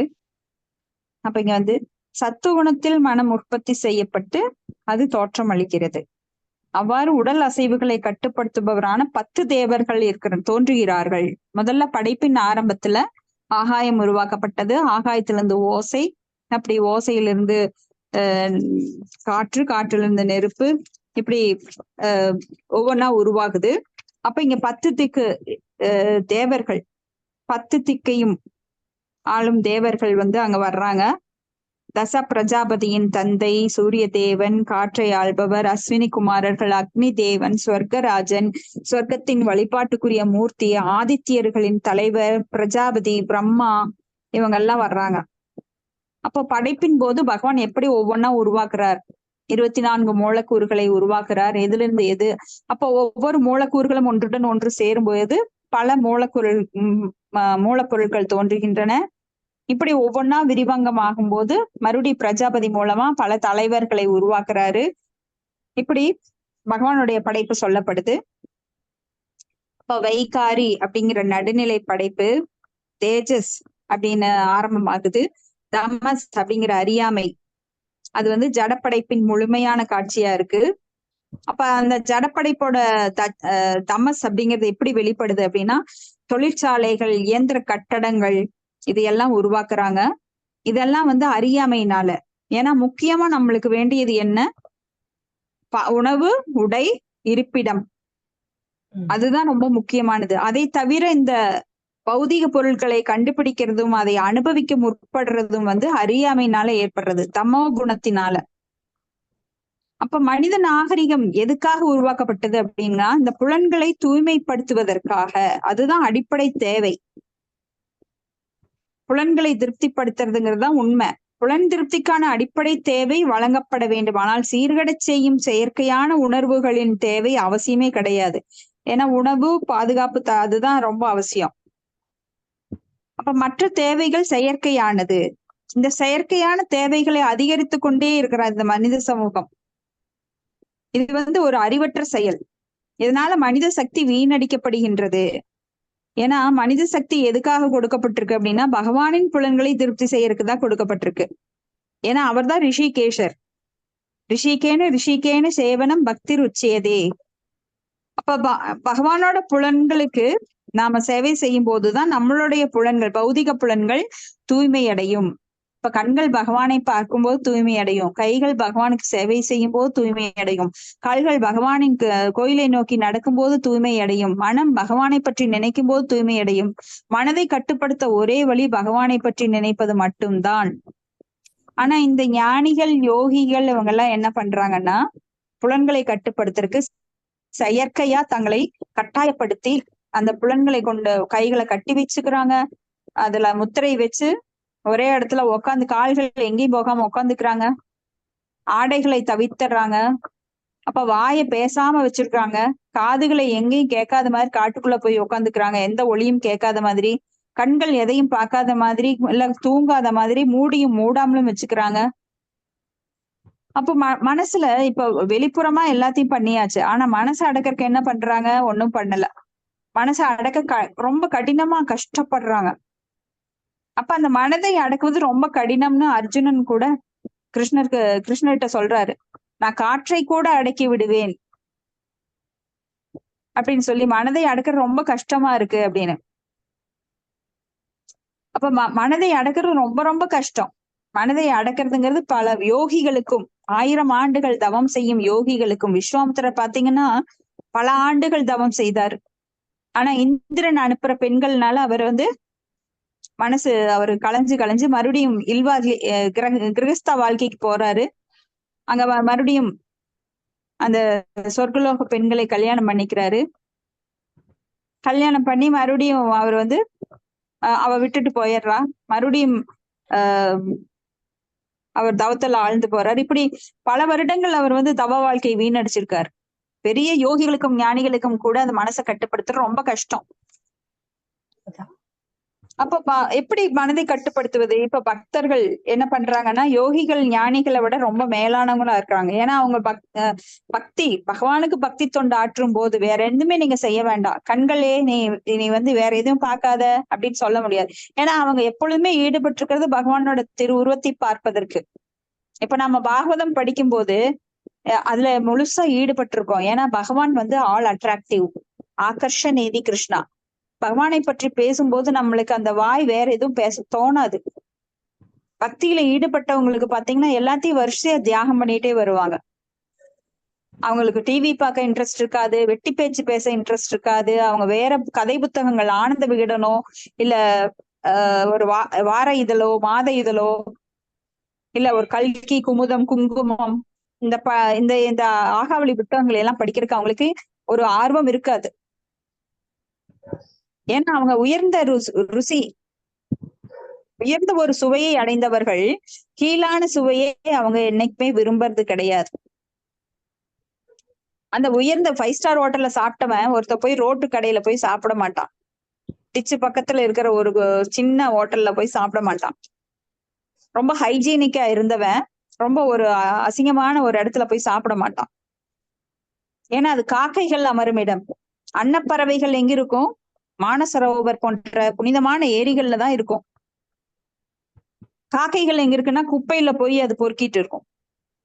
அப்ப பக்தர்களுக்கும் பக்தர்கள் அல்லாதவருக்கும் வித்தியாசம் இருக்கு. அப்ப அந்த பக்தர்கள் எப்பவுமே பகவானை பற்றி பேசும் வாயால பிறரை பற்றி பேசுறதுல இன்பம் காண மாட்டாங்க. இப்ப நம்ம எல்லாம் பாகவதம் படிக்கிறோம். சாதாரண பெண்கள் என்ன பண்ணுவாங்க? வீட்டுக்கு வீடு உட்காந்து அடுத்தவ என்ன செஞ்சா, வேற யாராவது பற்றி புரளி பேசிட்டு இருப்பாங்க. இதனால அவங்களுக்கு பாவம் விளையறதோட மட்டுமில்ல, அவங்களுக்கு அவங்களே சூனியம் வச்சுக்கிறாங்க. சொந்த காசுல சூனியம் வைக்கிறதுன்னு கேள்விப்பட்டிருப்போம். அப்ப பௌதிகமான விஷயங்கள் நம்மளுக்கு தீமையை தரக்கூடியது. ஒவ்வொரு செயலுக்கும் ஒரு பிரதிபலன் இருக்கிறது. நாம் பேசுறதுக்கு, நினைக்கிறதுக்கு, செய்யறதுக்கு பிரதிபலன் இருக்குது. அப்ப பௌதிகமான செயல்கள் அனைத்தும் நம்மளுக்கு எதிர் செயல்களை செய்யக்கூடியவை, எதிர் பலன்களை தரக்கூடியவை. ஆனா ஆன்மீகமா நாம சொல்ற இப்போ பேசுகின்ற, கேட்கின்ற, பேசுபவருக்கும் நல்லது, கேட்பவர்களுக்கும் நல்லது. அவர்கள் தூய்மை அடைந்து கொண்டே இருக்கிறார்கள். இப்போ ஒரு தங்கத்தை ஒரு தீயில காய்ச்சி அத ஒரு ஆசாரி மெருகூட்டிட்டே இருக்காரு. அப்ப அது பல மின்ன ஆரம்பிச்சிடும். அது போல வைரத்தை தீட்டிட்டே இருக்காங்க, அது ரொம்ப ஜொலிக்க ஆரம்பிச்சிடும். அது போல நாம தினம் பகவானை பற்றி பேசும்போது என்ன ஆகுதுன்னா, நம்ம தூய்மை அடைஞ்சிட்டே இருக்கோம். நம்மளுக்குள்ள ஒரு நான்வெஜ் சாப்பிடணுங்கிற எண்ணம் மற்றவர்களை போல கிடையாது. நாம மற்ற தீய பழக்கங்கள் நம்ம கிட்ட இருந்து விலகி ஓடிரும். அப்ப பகவானை பற்றி பஜன் பாடும்போது நாம் எப்படி கை தட்டி நாம பஜன் பாடுறோம், பகவானை பற்றி நாம கீர்த்தனை பண்றோம். அப்ப கை தட்டும் போது என்ன ஆகும்? நீங்க வயல்ல கைத்தட்டி பாருங்க, அங்க இருக்கிற பறவைகள் எல்லாம் நெல்ல கொத்த வந்த பறவைகள் எல்லாம் ஓடி போயிரும். அது போல நம்ம கிட்ட இருக்கிற தீய எண்ணங்கள் எல்லாம் நான் பகவானை பற்றி கைத்தட்டி பாடும்போது நம்ம மனசுல இருக்கிற தீய எண்ணங்கள் எல்லாம் ஓடி போயிருது. அப்ப இந்த நோயுற்ற புலன்களின் இயக்கங்களை இயற்கைக்கு விரோதமான முறையில் கட்டுப்படுத்த சிலர் முயற்சிக்கிறாங்க. யாரு? ஞானிகள், யோகிகள் எல்லாம். ஏன்னா புலன்கள் நோய் இருக்குது. அந்த நோயுற்ற நிலையில செயற்கையாலாம் நாம செய்ய முடியாது. அப்ப இயற்கையான முறை, நம்மளுக்கு இயற்கை அப்படிங்கறதுதான் உண்மையில உகந்தது. காலால நடக்கணுங்கிறது இயற்கையான முறை. ஆனா நான் சாகசம் பண்றேன், கைகளால தான் நடப்பேன்னு ஒருத்தன் பிடிவாதம் பண்ணும்போது, நான் வாழ்நாள் ஃபுல்லா அப்படி ஒரு வைராக்கியம் வச்சுட்டு நான் பண்றேன் அப்படின்னா அது வெட்டி வீண் வேலை. நான் கைகளாலதான் நடப்பேன் அப்படின்னு ஒருத்தர் பிடிவாதம் பண்ணி நடக்கிறான்னா அவனுக்கு கண்டிப்பா கஷ்டம்தான். அது போல செயற்கையான முறையில் கட்டுப்படுத்த, புலன்களை கட்டுப்படுத்த முயல்வது எப்படின்னா, ஒரு பைப்புல ஃபோர்ஸா தண்ணி வருது. ஆனா அந்த பைப்புக்கு வந்து ஒரு அடைக்க முடியல. அப்போ ஒரு துணியை வச்சு நீங்க கட்டுறீங்க, அது எவ்வளவு நேரம் நிக்கும்? அது ஒரு லெவலுக்கு மேல அது பிச்சுட்டு வரும்போது இன்னும் ஃபோர்ஸா வரும். அப்ப மனத்தை அடக்குவது அப்படிங்கிறது, செயற்கையான முறையில் அடக்கிறது அப்படிங்கிறது, அவன் மனசுல எல்லா ஆசைகளும் இருக்கு. காமம், குரோதம், லோபம், மோகம், மதம், ஆச்சரியம். ஆனா அவன் வந்து ஓரளவு கட்டுப்படுத்த முடியும். ஆனா அந்த எல்லை மீறி போயிடுச்சு அப்படின்னா அது வந்து வெடிச்சு செதறுது. அப்போ அது வந்து ஃபோர்ஸா வெளிப்படுது.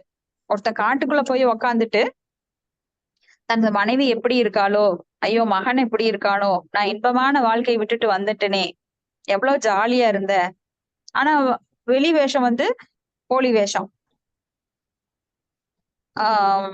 அது கூட பகவத்கீதையில ஒரு வார்த்தை சொல்லுவாங்க, மித்யாச்சார. மித்யாச்சார அப்படின்னா வெளியில வந்து ஒரு யோகி மாதிரி காட்டலாம்.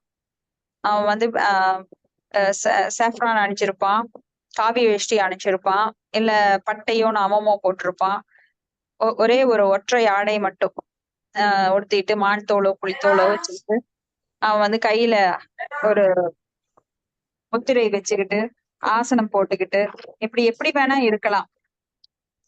ஆனா மனசுல பாத்தீங்கன்னா அவனுக்கு பல எண்ணங்கள். அப்ப அவன் காட்டுக்குள்ள உட்கார்ந்து என்ன பிரயோஜனம்? மனதை அடக்க முடியாதவன். அது போல இங்க வந்து நோயுற்றவன், அதாவது புலன்களின் நோயுற்ற நிலையில் ஜடத்தேவைகளை பெருக்கிக் கொள்வதில் அளவுக்கு அதிகமாக அவை ஈடுபடுகின்றன. அப்ப நோயுற்ற நிலையில தான் புலன்கள் வந்து எனக்கு பங்களா வேணும், எனக்கு கார் வேணும் அனுபவிப்பதற்கு, எனக்கு மனைவி வேணும், மகன் வேணும் அப்படின்னு அளவுக்கு அதிகமாக ஈடுபடுகிறது. எல்லாருக்குமே ஒரு பவுண்டரி இருக்கு. அந்த லிமிட் எக்ஸீட் ஆகும்போது என்ன ஆகுது? அது நோயுற்ற நிலை ரொம்ப அதிகமாக மேலும் மேலும் அது வந்து நோய் அதிகமாயிட்டே போகுது. ஏன்னா புலன்களை திருப்தி பண்ணவே முடியாது. அப்போ இந்த புலன் இயக்கங்களின் சீர்கெட்ட நிலையை காணும் நிலைக்கு வரும்போது அவன் ஞானி என்று அழைக்கப்படுகிறான். ஏன்னா அவனுக்கு அதை காண முடியுது, உணர முடியுது. இந்த புலன்கள் வந்து அடக்க முடியாதவை. அப்போ இதை தெரிஞ்சுக்கிறவன் ஞானி. அதை கடைபிடிப்பவன், அதாவது அந்த புலன்களோட இயக்கத்தை யோகத்தின் மூலமாக, யோக அபியாசத்தின் மூலமா அடக்க முயல்பவன் யோகி. ஞானங்கிறது ஒண்ணு அறிவு மட்டும் பெருக்கிக்கிறது. இப்ப நான் பகவத்கீதை படிக்கிறேன், அதுல எனக்கு எல்லாம் தெரியுது, ஆனா பிராக்டிஸ் பண்ணல, அப்ப நான் ஞானி மட்டுமே. அப்ப யோகினா அதுக்கும் கொஞ்சம் மேல, நான் வந்து கொஞ்சம் கட்டுப்படுத்த முயல்கிறேன் என் புலன்களை. பகவத்கீதையில படிச்ச ஞானத்தை விஞ்ஞானமாக்குகின்றேன். ஞானம் வேற, விஞ்ஞானம் வேற. ஞானம் அப்படிங்கிறது வெறும் படிப்பு மட்டும். இப்ப ஒருத்தர் டாக்டருக்கு படிச்சிருக்கான், ஆனா பிராக்டிஸ் பண்ணல அப்படின்னா அவன் வெறும் ஞானி மட்டும்தான். அந்த டாக்டருக்கு படிச்ச அந்த அறிவை மட்டும் வச்சிருக்கான், ஆனா அவன் பிராக்டிஸ் பண்ணும்போது, பயிற்சி பண்ணும்போது அவன் விஞ்ஞானி. அப்ப பிராக்டிஸ் பண்ணும்போது அவன் வந்து இங்க யோகி. அடுத்தது, பகவானின் தெய்வீகமான புலன்களை முற்றிலும் அறிந்து அதை திருப்திப்படுத்த ஒருவன் முயலும் போது அவன் பகவத் பக்தன். அப்போ இங்க வந்து எப்படி பகவானை திருப்திப்படுத்துறதுங்கிறதுதான் ரொம்ப முக்கியம். அப்ப தன்னுடைய புலன்களை மட்டும் கட்டுப்படுத்திட்டா பத்தாது, அந்த புலன்கள் மூலமா பகவானுக்கு தொண்டு செய்ய வேண்டும். அதுதான் தூய பக்தன். ரிஷிகேன சேவனம் பக்தி ருச்சியதே. இப்ப பகவத் பக்தர்கள் பகவானின் புலன்களை ஏற்க மறுக்கிறதும் கிடையாது, தங்கள் புலன்களை இயற்கைக்கு விரோதமா கட்டுப்படுத்துறதும் கிடையாது. அப்ப பகவானின் தொண்டில் ஈடுபடும் போது அவன் இயற்கையாகவே அவன் கட்டுப்படுத்தப்படுகின்றான். கட்டுப்படுத்துறதுக்கு தனியாக முயற்சி எடுக்க வேண்டிய அவசியம் இல்லை. இப்ப வாய் வந்து பகவானோட திருநாமத்தை சொல்லும் போது நமக்கு அடிப்படையா இருக்கிற அந்த உணர்வு, அசுத்தமான உணர்வுகள், பல கோடி ஜென்மமா நம்ம உணர்வுகள் ரொம்ப தூய்மை கெட்டு சீரழிந்து கிடக்கின்றது. அதனாலதான் சிலருக்கெல்லாம் பாத்தீங்கன்னா கோபம் வரும். காமத்தை கட்டுப்படுத்த முடியாது. உன்னை வாங்கணும்னு நினைச்சா அந்த பேராசைனால அடுத்தவங்க மேல பொறாமப்படுறது, இந்த மாதிரி காம, குரோத, மோக, லோபம், மதம், ஆச்சரியம் பல குணங்கள் வந்து நம்மளை ஆட்கொள்கின்றது. இதெல்லாம் வாசனா. வாசனா அப்படின்னா என்ன? பாகவதத்துல வாசனா அப்படிங்கிறது பல கோடி ஜென்மமா நாம் செய்த கர்மங்களின் விளைவுகள் நம்மளோட சூட்சும உடல்ல, மனதுல பதிந்திருக்கின்றது. அதனாலதான் சிலருக்கெல்லாம் இயற்கையாகவே ரத்தத்திலிருந்து வந்திருக்கு, உனக்கு ஊறி வந்திருக்கு, உன்னை மாத்தவே முடியாது அப்படின்னு திட்டுவாங்க பெரியவங்க எல்லாம். அப்ப ரத்தத்திலேயே ஊறி வந்திருக்கிற அந்த சுபாவம் வந்து அவங்க கிட்ட அடிக்கடி வெளிப்படும். சிலருக்கெல்லாம் அந்த கர்வம், பொய் கர்வம் பாருங்க, அது அப்படியே இருக்கும். அப்புறம் ஒரு செயலை செஞ்சாங்கன்னா அதை மாத்தவே மாட்டாங்க, தப்பாவே செஞ்சுட்டு இருப்பாங்க. நான் எவ்வளவு தடவை சொல்றேன், நீ அதையவே திரும்ப திரும்ப செய்யறேன்னு நம்ம எவ்வளவு கேட்டாலும் அவங்க அதையவே செய்வாங்க. ஏன்னா அது அவங்க போன ஜென்மத்துல அப்படியே பதிவாகி அழுந்த பதிவாகி இருக்கு. அதை எப்படி கிளீன் பண்ணணும்? ரப்பர் வச்சு அழிக்க முடியுமா? இல்ல நம்ம சோப்பு போட்டு அதை சுத்தம் பண்ண முடியுமா? இல்ல ப்ளீச்சிங் பவுடர் போட முடியுமா? முடியாது. அந்த உணர்வுகளை தூய்மைப்படுத்த பகவானோட திருநாமத்தை சொன்னால் ஒழிய உணர்வுகள் தூய்மைப்படாது. அப்ப நம்மளுக்குள்ள பதிவுகள், நிறைய பதிவுகள் இருக்கு. சிலர் வந்து சிலதெல்லாம் ரொம்ப அட்ராக்ட் ஆவாங்க, தவறு திரும்ப திரும்ப செய்வாங்க ஒரு விஷயத்துல.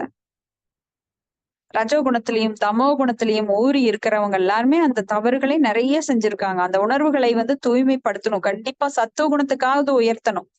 சத்துவ குணத்துக்கு உயர்த்தும் போதுதான் பக்தியில நாம நிலை பெற முடியும். சத்துவ குணத்துக்கு வராதவங்கனால, ரஜோகுணத்திலையும் தமோ குணத்திலையும் இருக்கிறவங்க பக்திக்கே வர முடியாது. அப்ப அந்த உணர்வுகளை தூய்மைப்படுத்துறது எப்படி? அனர்த்த நிவர்த்தி. திரும்ப திரும்ப பகவானோட நாமத்தை நாம சொல்லிட்டே இருக்கணும். ஹரே கிருஷ்ண கிருஷ்ண கிருஷ்ண ஹரே ஹரே, ஹரே ராம ராம ராம ஹரே ஹரே. அதுதான் நம்மளை தூய்மைப்படுத்தும்.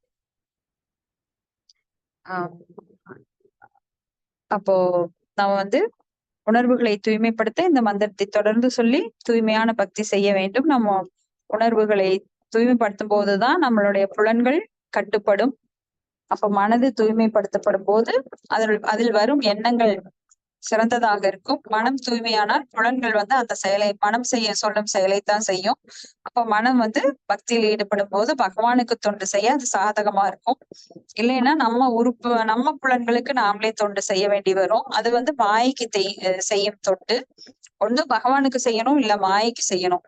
இந்த ரெண்டும் அவங்களோட விருப்பத்தை பொறுத்தது. பகவான் வந்து அதுல தலையிடுறதே கிடையாது. நம்ம சுதந்திரத்தை நாம நல்ல விதமா பயன்படுத்தினோம்னா நம்ம நல்ல மார்க்கத்தை அடைந்து நாம பகவானோட லோகத்துக்கு திரும்பி போலாம். இல்ல நம்ம சுதந்திரத்தை தவறாக பயன்படுத்தி பகவானை நினைக்கிறதுலயோ பகவானுக்கு தொண்டு செய்யறதிலோ மறுக்கும் போது மீண்டும் மீண்டும் இந்த பிறப்பு சிக்கல்ல சிக்கி நாம சீரழிய வேண்டி வரும். இது அவங்கவுங்க சொந்த சுதந்திரத்தை பொறுத்தது. ஹரே கிருஷ்ணா. இதோட முடிச்சுக்கலாங்க. உங்களுடைய கருத்துக்கள் ஏதாவது இருந்தா நீங்க பகிர்ந்து கொள்ளலாம்.